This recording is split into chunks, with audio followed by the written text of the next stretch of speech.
Welcome, all of our listeners to Ascend Talk Episode 2. Episode 2. We're so glad that you guys are here and listening with us today. Thanks for joining the Ascend Talk. Obviously, again, as a continuation, we're here again at Moco Food Hall. Moco Food Hall. It's the place to be. It's such a vibe. You beat me to it. It's a vibe. It's a vibe. But welcome to the Ascend Talk. We're going to be helping, again, young adults living a fulfilled and effective life of excellence, as well as providing some insight on yet another subject. Last month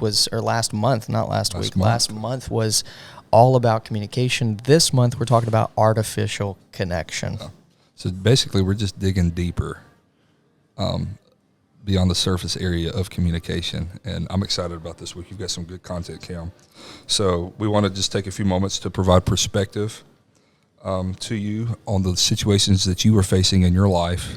And our challenge is that we don't want to just be theoretical, but we want to push you to apply this to the practical in your life. So Talk is cheap, but we just got to move beyond talk and apply it to our life. And I'm excited. Let's go, Kim. I'm following you. So last month we talked about the problem. We're not necessarily going to be talking too much about problems, but we're going to try to make you aware of the realities of what's going on in today's society. Brady Sheary actually talks about navigating the greatest communication shift in the 21st century. I love that guy. It's a super cool, super informative. It's all about facts, and this is extremely fact-driven, this episode is. So I would encourage all of our listeners, download the guide, download the notes, because there's so many stats. There's so many things that you're going to be able to listen to. I think, hopefully, it probably will either be mailed to you if you'd like it to be emailed to you, or it'll be also on the website. Yes, so the website, Ascend Ministries, will be linked in the show notes. So. Perfect.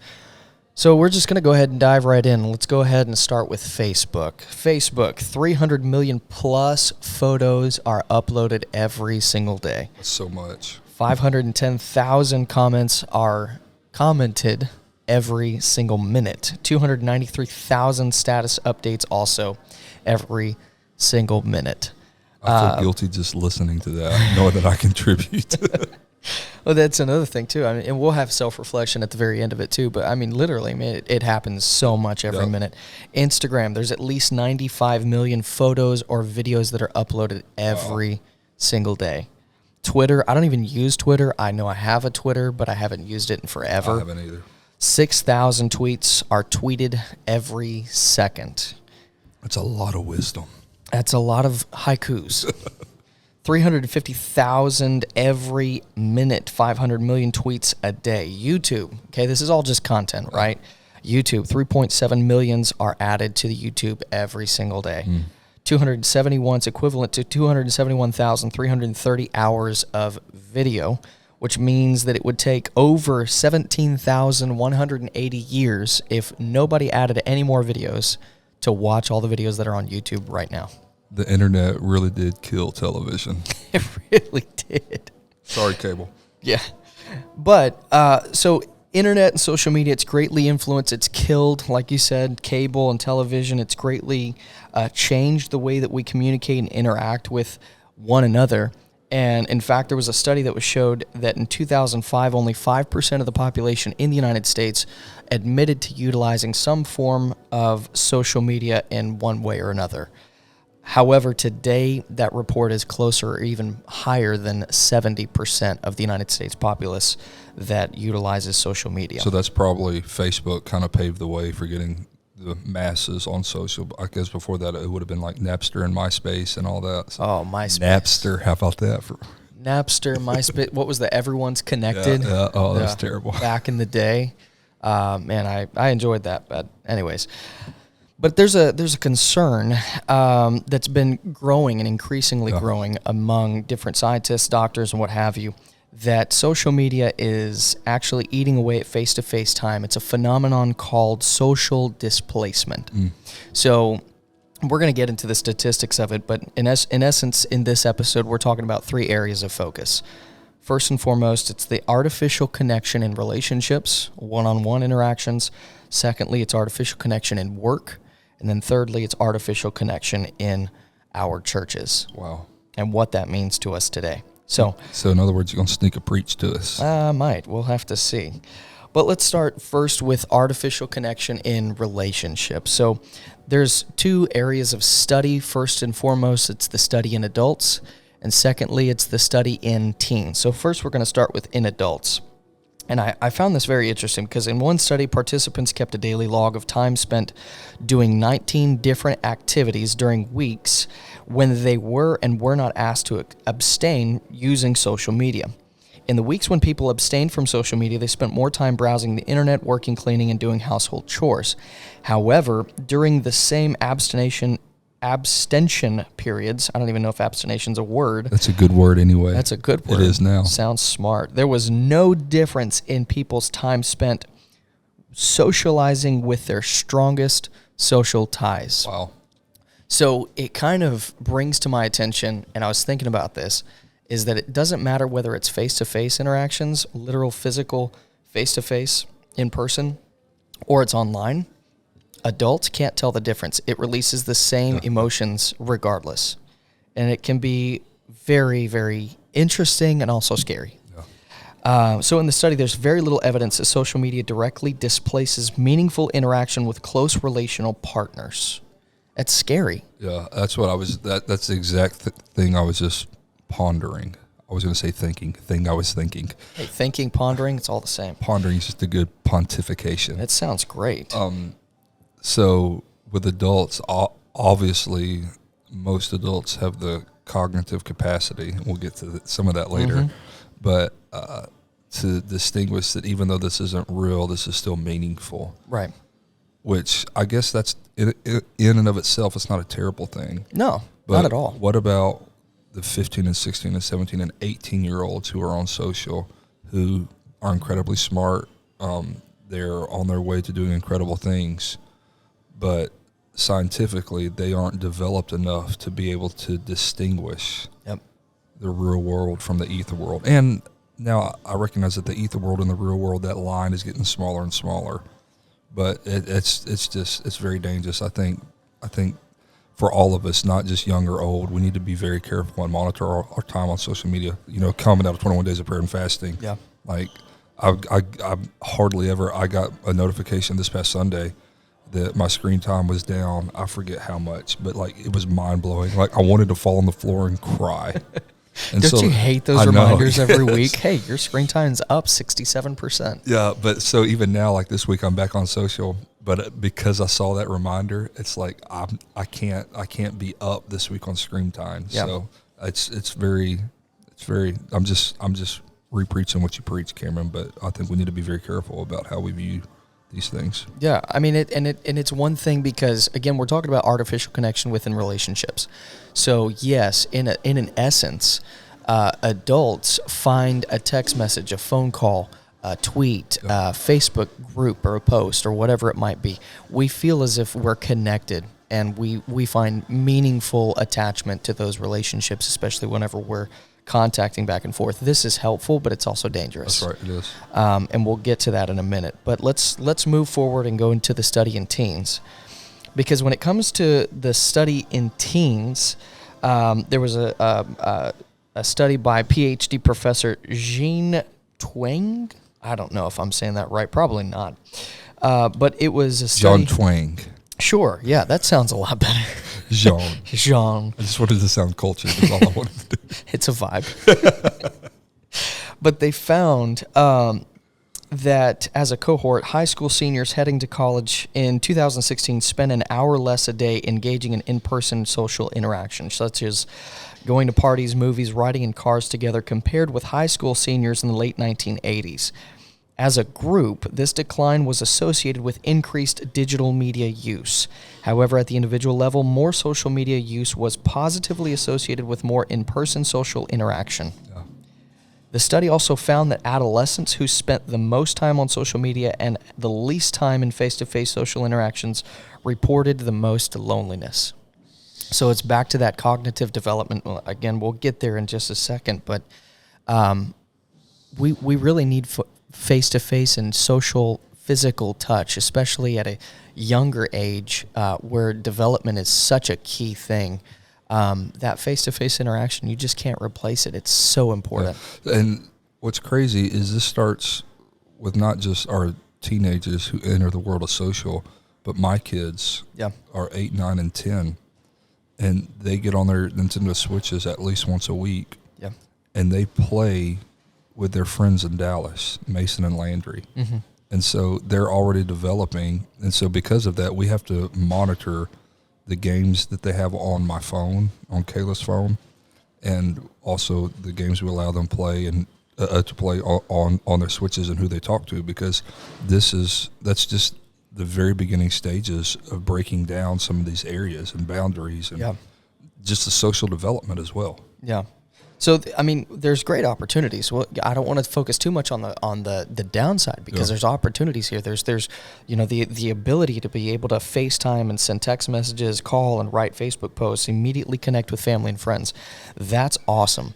There's a possibility. My parents live in Madrid. Yeah. I can pick up the phone right now. As long as I have Wi-Fi, I can call them. It doesn't even cost me 2 cents. As long as I'm connected to only Wi-Fi. If I'm, and you very well know, I racked up a very big cell phone bill because I was receiving and sending calls so where I thought I was connected over Wi-Fi. Oh, it happens, man. It can get very expensive if you're not careful.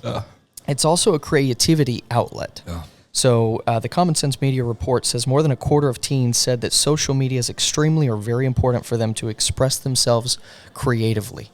And I don't want to diminish that, because that's a way that people have a platform to be able to express themselves creatively and receive, all types of different bases of knowledge and all kinds. I mean, the possibilities really are endless to being able to be connected artificially. However, there are risks. There's big risks.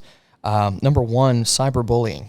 And I know that that's such a hype word and everybody talks about it. And it's real. It's real. It really is. The Common Sense Media survey found that 13% of teens reported being cyberbullied at least once. Social media can be a conduit for accessing inappropriate content like violent images or even pornography. Nearly 2/3 of teens who use social media said they often or sometimes come across racist, sexist, homophobic, or religious-based hate content in social media. It's not okay. It's not, and especially, obviously, we're a Christian-based podcast. That our audience is Christian, specifically, mostly apostolic. Yeah.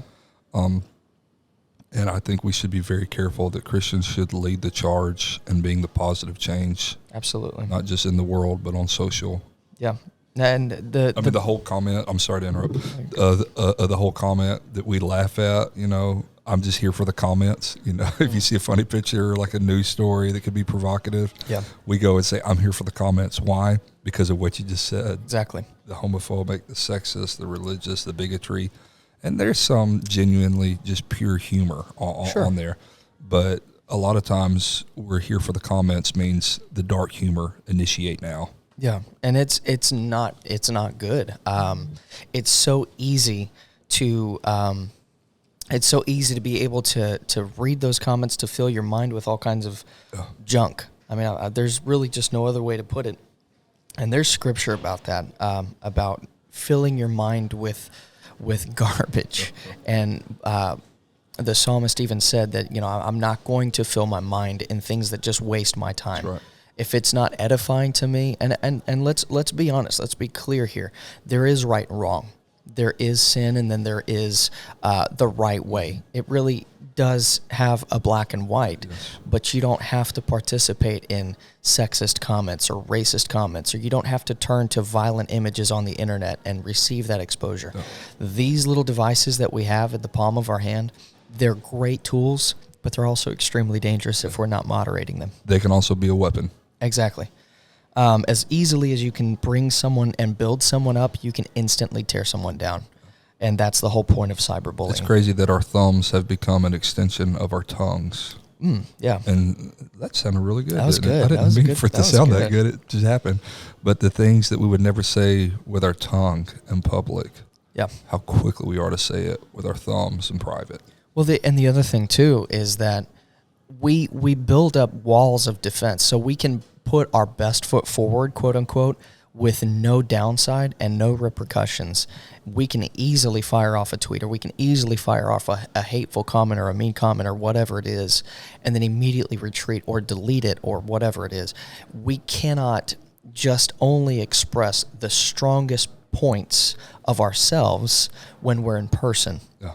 We give our best foot forward when we're in person, but we also have the downsides. We have the things that make us human. It's a human condition, and when we're online, it's so easy to simply act like you're this strong, big, whatever, nothing bothers me, whatever. You can easily become a different person online, and so easily text things or say things online that you would never say in person. And sometimes I think this is where we have to be careful. We're talking of the extreme or the overly negative side of this.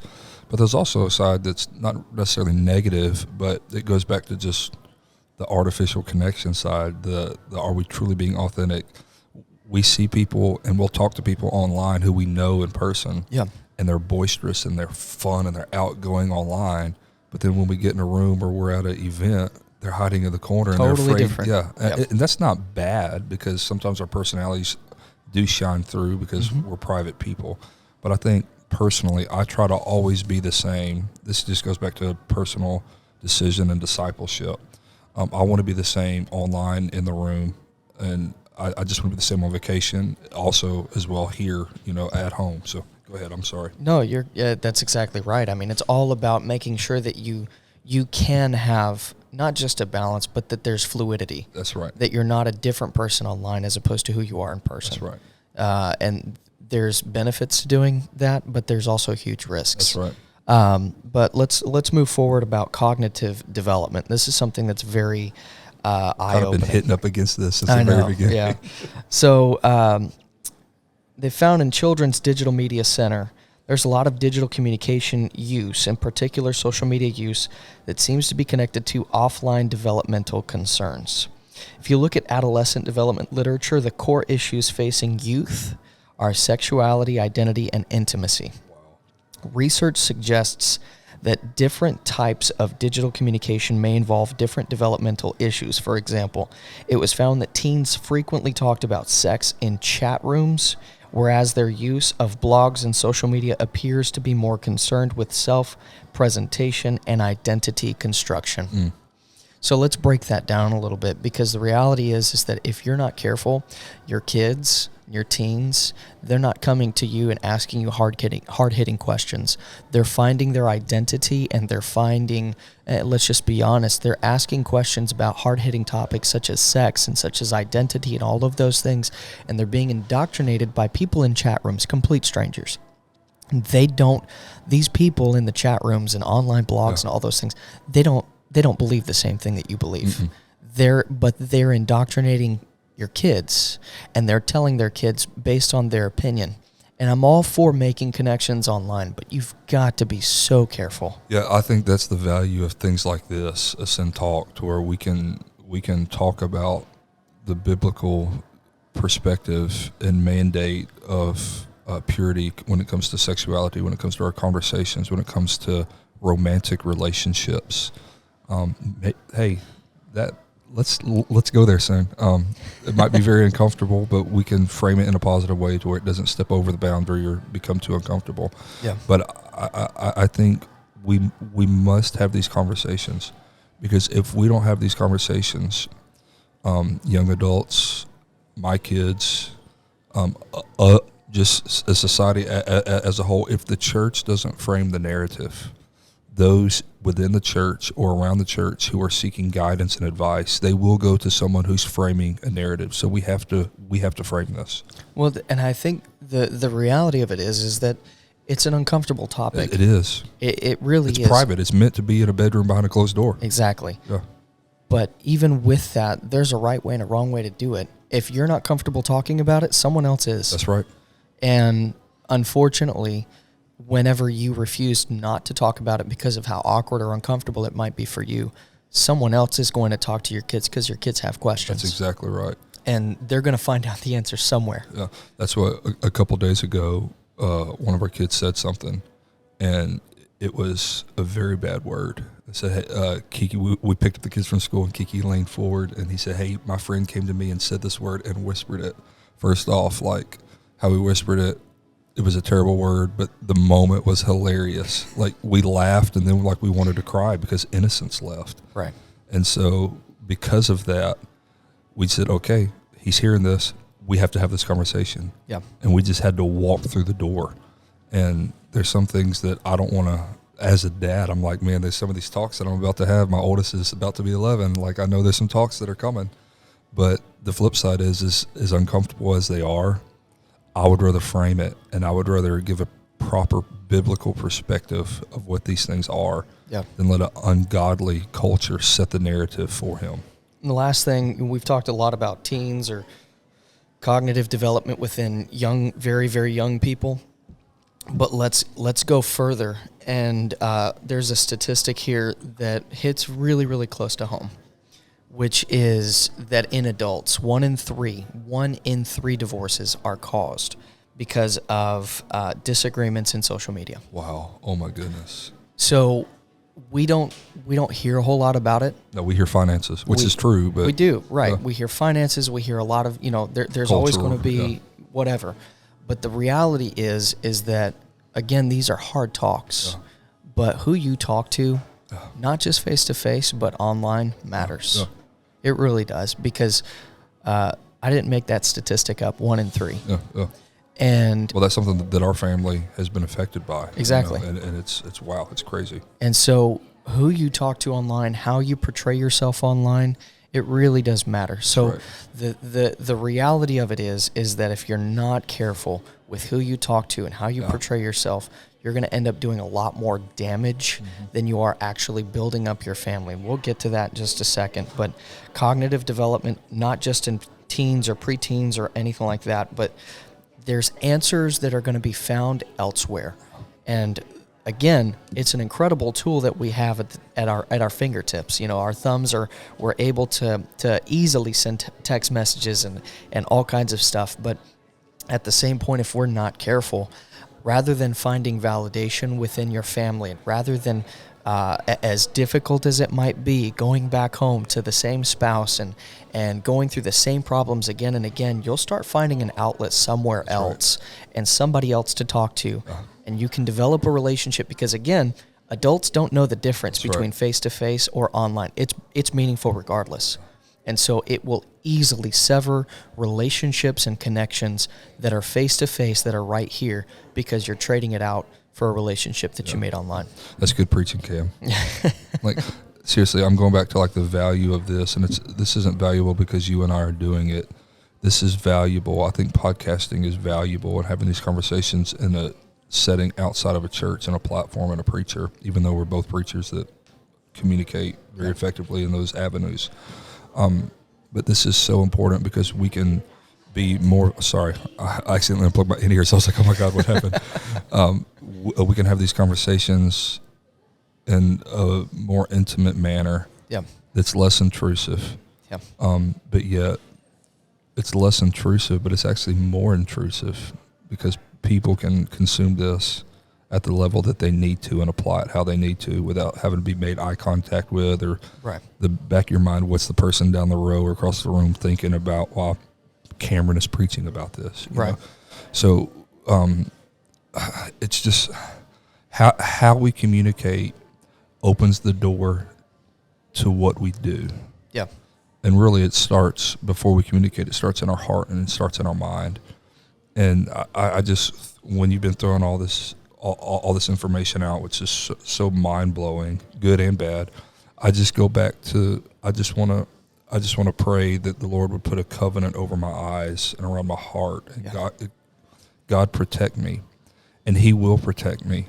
But first, we have to make the decision that I'm just going to draw a line in the sand, and there's some conversations I'm not going to have. It's not that they're bad conversations, but it's not the time of my life. That's a conversation for marriage. That's a conversation for someone that I want to spend the rest of my life with.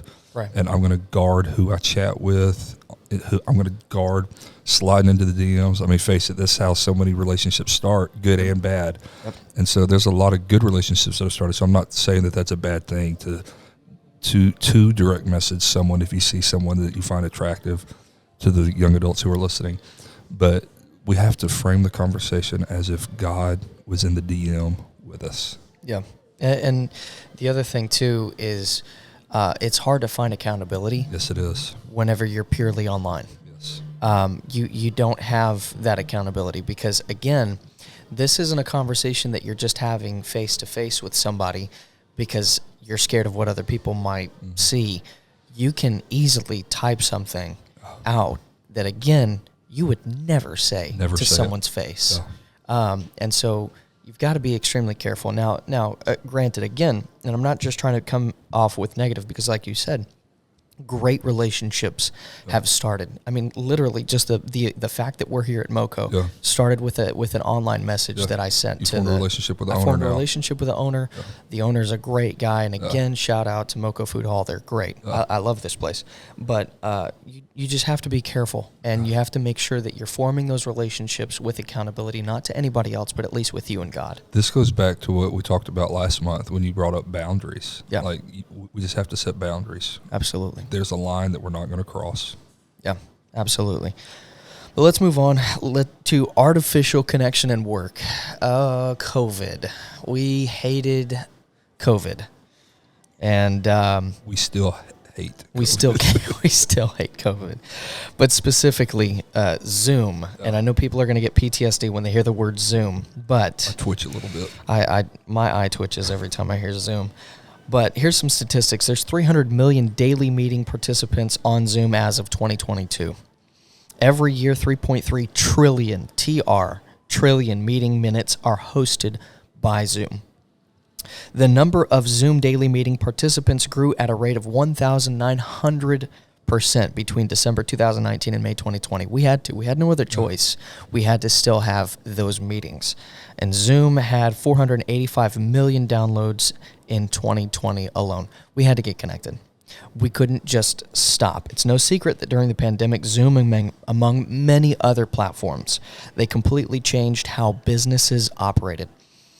Many companies utilize these platforms to continue workflow, to try to continue productivity, and even though we aren't far removed from a work-from-home only world, we are now seeing the effects that working from home really had on people. Listen to some of these statistics.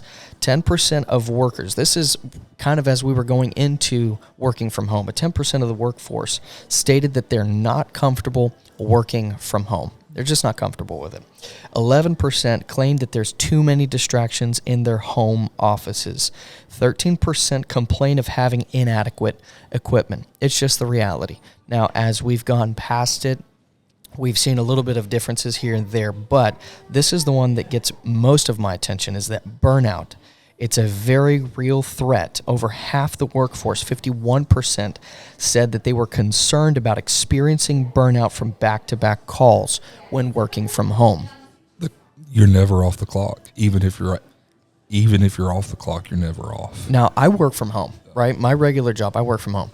Can I tell you that one of the brokers called me Sunday night at 8 o'clock? Wow. There's no off time. And so, yes, there's a certain level of burnout that you get because you're just constantly, people don't know. They're in their home. They're in the, they see something, they see an email, they call, they're sending a text message. There's no time off, but then there's also the whole aspect of, well, you're at home. Exactly. You're not doing anything. You're not doing anything anyway.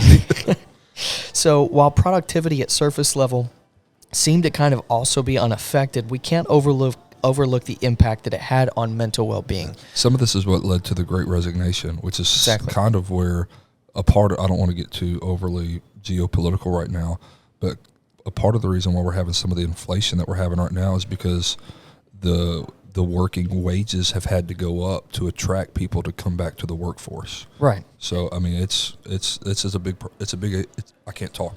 issue. There we go. It is a big issue. It's a big problem, and again, productivity doesn't seem to be at the surface level affected.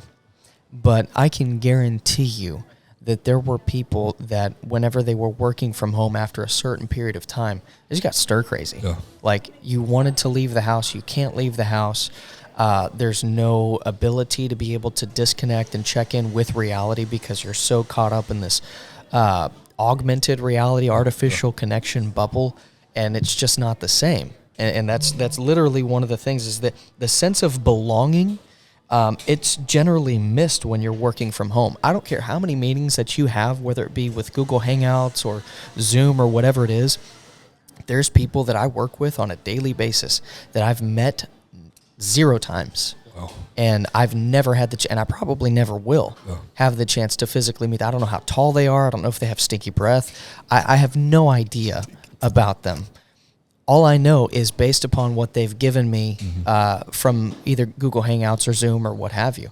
Now, it's, again, as an adult, I'm still able to have that connection, but it's an artificial connection because they can present to me who they are via online, and I'm only seeing that lens of what they present to me. Yeah. I'm only showing what I want them to see. And so I don't truly know them. I've started, I've been thinking along these lines since about Thanksgiving. And now when people ask to meet with me, or like, instead of a phone call, I say, hey, let's meet, let's go to coffee. Exactly what we're doing right now. Yeah. I've got a lunch meeting today that somebody said, hey, you hadn't seen each other in a while. I said, let's hang out. Forget texting, we talk regularly, but I said, we need to be with each other. Yeah. And there's no substitute for that. Online is great, but there's something that you and I draw from each other whenever we're sitting down on a table like this in a coffee shop. We could take the camera away, take all of the equipment away, and the connection that you and I would have would be something far greater than we could ever have over text messaging. It could be the same conversation, but we take so much more away from it. Well, and I'm glad that you mentioned that, because there's so many things and styles of communication. That's one of the things that I'm learning about right now, is just different styles of communication or language. And that's going back to last month's episode. It's all about communication. But there's different styles in how you communicate. One of the executives at my job was able to go through a multiple week process talking to us about different language styles. It's so hard. Can I tell you, it's so hard to be able to decipher people's language styles through an email. Yeah. Like, it's not easy. So you're trying to, and again, this is all through the work setting, right? So you might be a very detail-oriented person. You want all of the details. You want all of the fluff. You want the hello, good mornings. You want all of that kind of stuff. But then you talk to somebody who literally just wants the facts, and it's cold and dry, and all of a sudden there's a disconnect because it's an artificial connection.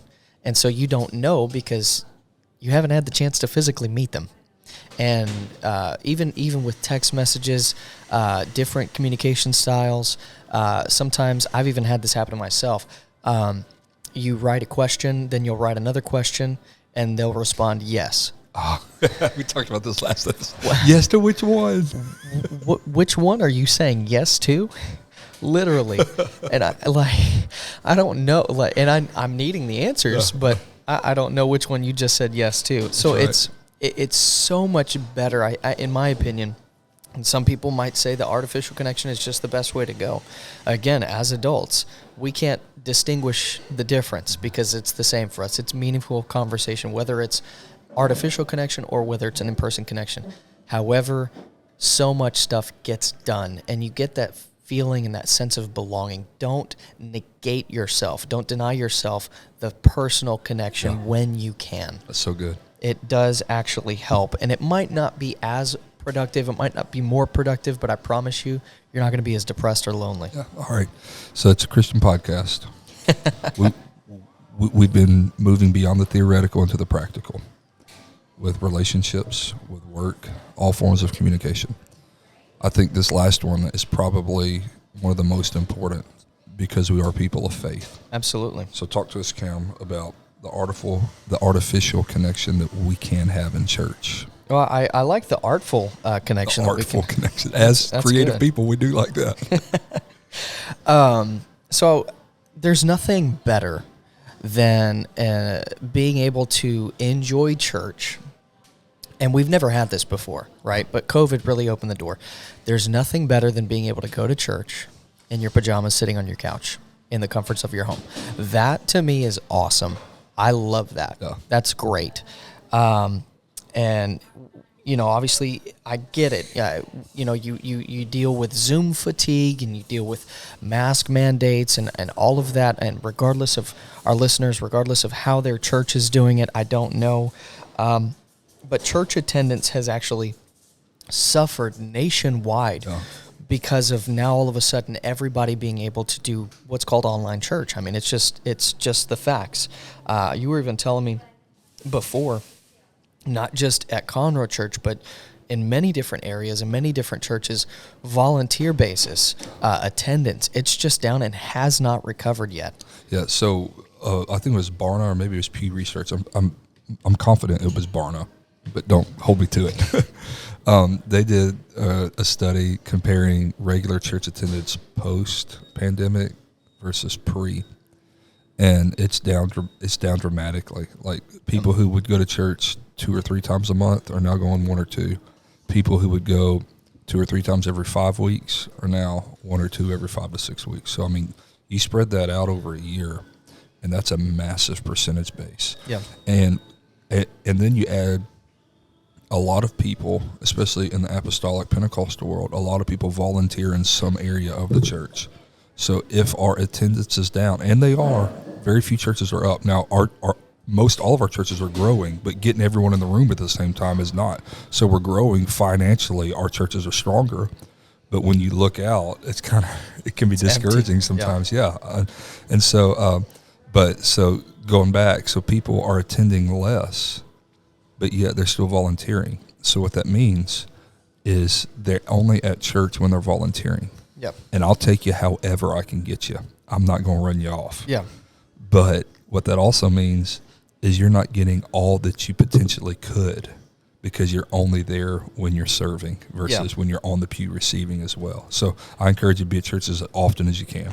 Well, and not only that, but like just the whole concept now that we've realized, we've known this for a long time, but COVID really accentuated this, is that I'm thankful that there are volunteers, and I'm thankful that we are seeing that. And yes, churches are growing financially. Churches are, what have you.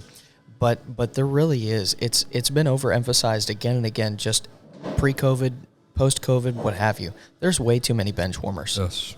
There's way too many. And the reality is that, and here's where it's going to be hard-hitting comments. The church has never been a place to be comfortable. It's not that. And I think as pastors and leaders within the church, we have tried our best to make sure that there was going to be attendance, and so therefore we always brought church to people. But in so doing, we've made church comfortable for people. And church was never meant to be comfortable for people. Church has always required a sacrifice.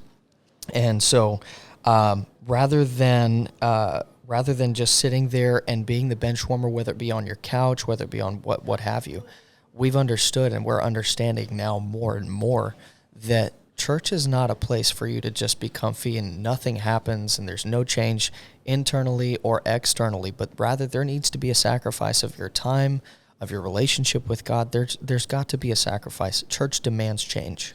Church is not only a place, Cam, where we go to receive. I'm grateful for that. Yeah. That is a part of the function of the church for a believer. But church is so much more than that. Church is also a place where we go to give. Yeah. And a couple of years ago, I preached a message that, what did I title it? This ain't no cruise ship, baby. Yeah. And I just, in that, it wasn't very deep, but it was very poignant. That's a word I don't like, but that's a word that comes to my mind. I just don't like how it sounds. Yeah. It's very direct. Sure. It showed the direct contrast between a cruise ship and a battleship. Yeah. Both are needed. Recreation, vacation, it's a needed thing. Battleships is what allows us to have cruise ships. Right. But the church is just to go old school, the old hymn, the good old gospel ship.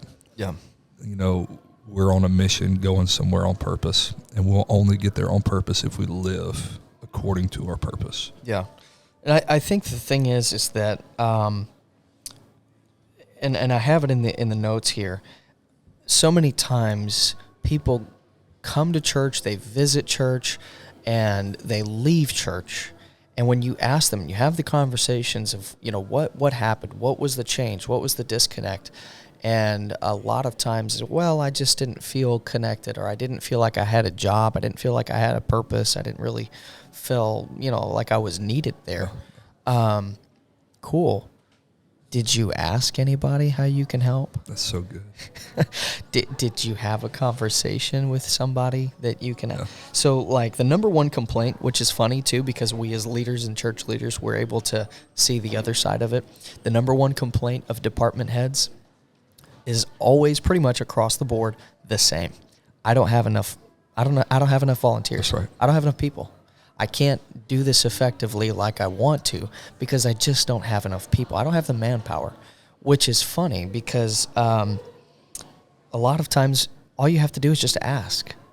And when you ask the question of how can I help, how can I serve in my church, then not only are you helping serve, you're actually also subsequently growing. That's right. In your relationship with God, in your relationship one with another. The Bible talks about Hebrews 10:25, don't neglect the meeting together, but encourage one another, especially now that the day of his return is drawing near. We're living in the last days. These are the last days. These are the last days. And so you've got to be able to, again, it's going back to, church is not a comfort-driven place. It can't be a comfort-driven place. We have to be able to propagate the gospel. We have to be able to continuously teach. And regardless of whether you think that your job is necessary or not, trust me when I tell you, you're making an eternal impact in someone's life, whether that be serving on the production team, whether that be taking pictures, whether that be helping in the nursery, you're making a difference. And the reality is that only eternity will be able to tell the true impact that you had when you were serving. But you would never know if you don't ask. Yeah. Hey, those who are listening, let me just challenge you. I don't care if you've been a part of your church for a few days or several years or your whole life. Walk in and don't expect people to serve you. Serve others. Yeah. Just go in looking to fill the void. When you fill that void, something happens inside of you. And that void, a lot of times we say, I don't have friends. I don't have friends here. I'm lonely here, which is true. Sure. It's true a lot of times. But a lot of times it's true. The devil will use, the enemy will use a half-truth to cause confusion and fear in our hearts. Yeah. Or maybe not even fear, just discontentness. Discontented? That word, whatever it is. You know what I'm trying to say. Unhappy. Yeah. He will use that. But we forget what Scripture says. To have friends, we must show ourselves. I keep on hitting that. To have friends, we have to show ourselves friendly. Yeah. So whenever you walk into your job, whenever you walk into your church for this conversation, be a friend, fill the void, mend the gap. Yeah. Mend the gap. So many times, and I'm gonna continue. Mend the gap, I think. Stand in the gap. Yeah. I'm gonna continue that. I'm gonna take it a step further. Rather than seeing something, like if you see something that's happening and you know that, wow, something should be done about that. I preached a sermon talking about impossible, and I changed it, and I said impossible should actually rather be I'm possible. Wow, that's good. And it's just a change of perspective. Rather than say, and just like how you said, rather than going to church and expecting to be served, why don't we go to church with that spirit of expectation of I'm not leaving here until I find some way, somehow, to serve. That's right. It changes your outlook. It changes how much because you only get out however much you put in. How much are you truly expecting to receive if you're not putting a single cent of your effort or your time or anything into church? How much are you truly going to get out of that experience? The law of the harvest applies to every area of our life. Absolutely. Whatever you sow, that's what you're going to reap. Absolutely. So in closing here, I have a couple discussion questions, as we always do in every single podcast episode. So Homework. First one, and hopefully you guys are following along with these discussion questions. Obviously, we're not asking for you to turn in an assignment, but it's a self-reflection. First and foremost, am I keeping an open line of communication with my spouse and my family in regards to online presence and connection, or artificial connection, should I say? Am I keeping that line of communication open? Do I know what's going on underneath my own nose in my own house? Do I know the conversations that are happening between my spouse and maybe somebody else? Or does my spouse know that I'm contacting or being contacted by such and such? Do I know that who my kids are talking to online? Am I monitoring those things? These are questions to reflect on. Number 2, what face-to-face conversations can I have to continue to grow my relationship with my spouse and my family? If you don't want to have those awkward, uncomfortable conversations, I get that. But sometimes the awkward, uncomfortable conversations, they don't have to start with, well, let's sit down and have an awkward, uncomfortable conversation. It can be, hey, why don't you help me do this hobby? How do you help me do? Can I tell you that some of the best times that I ever had conversations with my dad, we were building model cars. Wow. Like, it had nothing to do with building model car. I mean, yes, we were building model cars, but the greatest nuggets of wisdom that I ever received from my dad was accomplishing some other minutia task, some minuscule whatever. And those were some of the best topics of conversation that I had. Find a common ground, get together, and then the conversation that needs to happen will happen. And here's the reality. Sometimes the conversation we don't want to have is the conversation that we need to have. Yeah. And whenever we have those conversations, it draws us closer together. Yeah. You know, a couple of days ago, you and I had a conversation, and from that conversation, clarity came. Yeah. And we're on the same page. And just so many times, if you just have the conversation that's difficult, it might not be easy, but you will walk away with a weight just off your shoulders and be like, it's all right. It's all Feels good. better. It's all good. It's all good. Number 3, is working from home still being productive? Are you still okay mentally? Are you still getting everything that you need to be getting done? And also, is it just a task that you're accomplishing for work, or are you actually enjoying what you're doing? Do you feel valued? If not, can I change to a solution that will allow a sense of belonging? Talk with your boss. Again, communication. Just talk with your boss. I promise you that they're not going to get upset. If they want more out of you, talk with them. Figure something out. Most healthy work cultures will have the avenue to where you're going to have a one-on-one every quarter or every month, at least annually.